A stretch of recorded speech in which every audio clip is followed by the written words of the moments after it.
ମା କାଳୀଙ୍କ କାହାଣୀ ଏବଂ ତାଙ୍କର ପୂଜା କିପରି କରିବେ। ମାତା କାଳୀ ହେଉଛନ୍ତି ଶକ୍ତିର ସର୍ବୋଚ୍ଚ ରୂପ। ସେ ଦେବୀ ପାର୍ବତୀଙ୍କ ଉଗ୍ର ଏବଂ କ୍ରୋଧୀ ରୂପ, ଯିଏ ରାକ୍ଷସମାନଙ୍କୁ ବିନାଶ କରିବା ପାଇଁ ଆବିର୍ଭୂତ ହୋଇଥିଲେ। ତାଙ୍କ ଉତ୍ପତ୍ତିର କାହାଣୀ ଗଭୀର ପ୍ରେରଣାଦାୟକ ଏବଂ ରହସ୍ୟମୟ। ପ୍ରାଚୀନ କାଳରେ ରାକ୍ଷସମାନଙ୍କର ଆତଙ୍କ ଏତେ ବ୍ୟାପକ ହୋଇଯାଇଥିଲା ଯେ ଦେବତାମାନେ ମଧ୍ୟ ଭୟଭୀତ ହୋଇଯାଇଥିଲେ। ରକ୍ତଜୀବ ନାମକ ଏକ ଶକ୍ତିଶାଳୀ ରାକ୍ଷସ ଥିଲା, ଯାହାଙ୍କୁ ବର ମିଳିଥିଲା ଯେ ତାଙ୍କ ଶରୀରରୁ ପ୍ରତ୍ୟେକ ରକ୍ତଟୋପା ପଡ଼ିଲେ ସେଥିରୁ ଏକ ନୂତନ ରକ୍ତବୀଜ ବାହାରିବ। ଦେବତାମାନେ ତାଙ୍କୁ ଅନେକ ଥର ହତ୍ୟା କରିବାକୁ ଚେଷ୍ଟା କରିଥିଲେ, କିନ୍ତୁ ପ୍ରତ୍ୟେକ ଥର ସେ ନିଜ ରକ୍ତ ଦ୍ୱାରା ଗୁଣିତ ହୋଇ ଫେରି ଆସୁଥିଲେ। ଶେଷରେ ସମସ୍ତ ଦେବତା ଭଗବାନ ଶିବ ଏବଂ ମାତା ପାର୍ବତୀଙ୍କ ପାଖକୁ ଯାଇ ସେମାନଙ୍କୁ ଏହି ସଙ୍କଟରୁ ମୁକ୍ତି ଦେବା ପାଇଁ ଅନୁରୋଧ କରିଥିଲେ। ମାତା ପାର୍ବତୀ ଏହା ଶୁଣି ତାଙ୍କ ଶରୀରରୁ ଏକ ଶକ୍ତିଶାଳୀ କଳା ଆଲୋକ ମୁକ୍ତ କରିଥିଲେ। ସେହି ଆଲୋକରୁ ମାତା କାଳୀ ବାହାରି ଆସିଥିଲେ।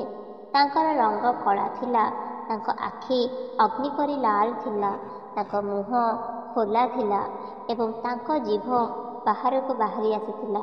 ଏକ ଖଣ୍ଡା କପାଳ ଏବଂ ଏକ ତ୍ରିଶୂଳ ସହିତ ସେ ଯୁଦ୍ଧକ୍ଷେତ୍ରରେ ପ୍ରବେଶ କରିଥିଲେ। ସେ ରକ୍ତବୀଜଙ୍କ ସମସ୍ତ ସୈନ୍ୟଙ୍କୁ ବିନାଶ କରିଥିଲେ।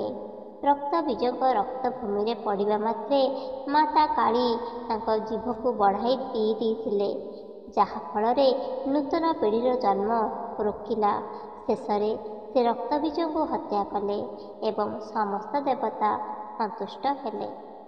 କିନ୍ତୁ ଯୁଦ୍ଧର ଭୟଙ୍କରତା ମାତାଙ୍କ କ୍ରୋଧକୁ ପ୍ରଶମିତ କରିପାରିଲା ନାହିଁ। ସେ ଚାରି ଦିଗରେ ନାଚିବାକୁ ଲାଗିଲେ, ତିନି ଲୋକକୁ ଥରାଇ ଦେଲେ। ବ୍ରହ୍ମାଣ୍ଡର ସନ୍ତୁଳନ ବିଚଳିତ ହେବାକୁ ଲାଗିଲା। ତାପରେ ସ୍ୱୟଂ ଭଗବାନ ଶିବ ଯୁଦ୍ଧଭୂମିକୁ ଯାଇ ମାତାଙ୍କ ପାଦ ତଳେ ଶୋଇପଡ଼ିଲେ।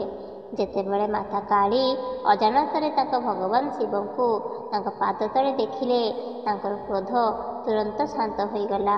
ଲଜ୍ଜାରେ ସେ ତାଙ୍କ ଜିଭ ବାହାର କଲେ। ଏହା ତାଙ୍କର ପ୍ରସିଦ୍ଧ ରୂପ। ଶିବଙ୍କ ଉପରେ ଅବସ୍ଥିତ ମାତା କାଳୀଙ୍କ ଜିଭ ବାହାରିବାର କରିବାର ମୁଦ୍ରା, ଯାହା ଆଜି ମଧ୍ୟ ସାରା ବିଶ୍ୱରେ ପୂଜିତ। ଦେବୀ କାଳୀଙ୍କ ପୂଜା ପଦ୍ଧତି। ସାଧାରଣତଃ ଅମାବାସ୍ୟା ରାତିରେ, ବିଶେଷ କରି ଦୀପାବଳି ରାତିରେ କିମ୍ବା କାଳୀପୂଜା ଦିନ କାଳୀଙ୍କୁ ପୂଜା କରାଯାଏ। ଏହି ପୂଜାକୁ ତନ୍ତ୍ର ମାର୍ଗରେ ଏକ ଗୁରୁତ୍ୱପୂର୍ଣ୍ଣ ଅଭ୍ୟାସ ଭାବରେ ବିବେଚନା କରାଯାଏ। ପୂଜା ପାଇଁ କିପରି ପ୍ରସ୍ତୁତ କରିବେ। ପ୍ରଥମ ସ୍ନାନ କରନ୍ତୁ ଏବଂ ସଫା ପୋଷାକ ପିନ୍ଧନ୍ତୁ। ପୂଜା ସ୍ଥାନକୁ ସଫା କରନ୍ତୁ ଏବଂ ଏକ ଲାଲ କିମ୍ବା କଳା କପଡ଼ାରେ ଘୋଡ଼ାଇଥିବା ମଞ୍ଚ ରଖନ୍ତୁ। ମଞ୍ଚ ଉପରେ ଦେବୀ କାଳୀଙ୍କ ମୂର୍ତ୍ତି କିମ୍ବା ଚିତ୍ର ରଖନ୍ତୁ।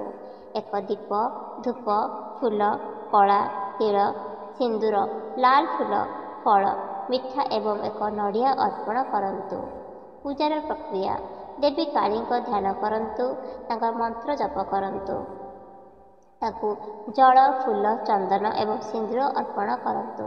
ତାପରେ ଏକ ଦୀପ ଜାଳି ଆରତି କରନ୍ତୁ ଏବଂ ତାଙ୍କ ସ୍ତୁତି ଗାନ କରନ୍ତୁ।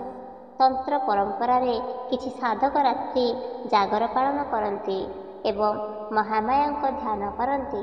ଶେଷରେ ଭୟ, ରୋଗ, ଦାରିଦ୍ର୍ୟ ଏବଂ ଶତ୍ରୁ ପ୍ରତିବନ୍ଧକକୁ ରକ୍ଷା କରିବା ପାଇଁ ମାତା ଦେବୀଙ୍କୁ ପ୍ରାର୍ଥନା କରନ୍ତି। ଏହି କାହାଣୀଟିରୁ ଆମେ ଜାଣିବାକୁ ପାଇଲେ, ମାତା କାଳୀଙ୍କ ରୂପ କେବଳ ବିନାଶ ନୁହେଁ, ବରଂ ଅହଙ୍କାରରେ ବିନାଶର ପ୍ରତୀକ।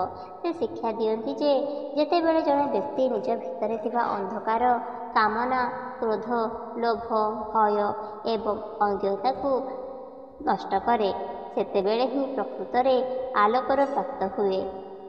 ମାତା କାଳୀ ସମୟ ଅତିକ୍ରମ କରନ୍ତି, ତେଣୁ ତାଙ୍କର ନାମ କାଳୀ।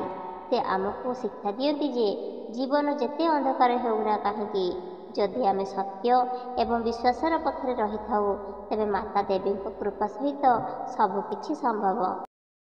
ଯଦି ଆଜି ଆପଣମାନଙ୍କୁ କାଳୀମାଙ୍କ ଏହି କାହାଣୀଟି ଭଲ ଲାଗିଥାଏ, ତେବେ ଚ୍ୟାନେଲକୁ ସବସ୍କ୍ରାଇବ୍ କରନ୍ତୁ ଏବଂ କମେଣ୍ଟରେ ମା କାଳୀ ଲେଖିଦିଅନ୍ତୁ।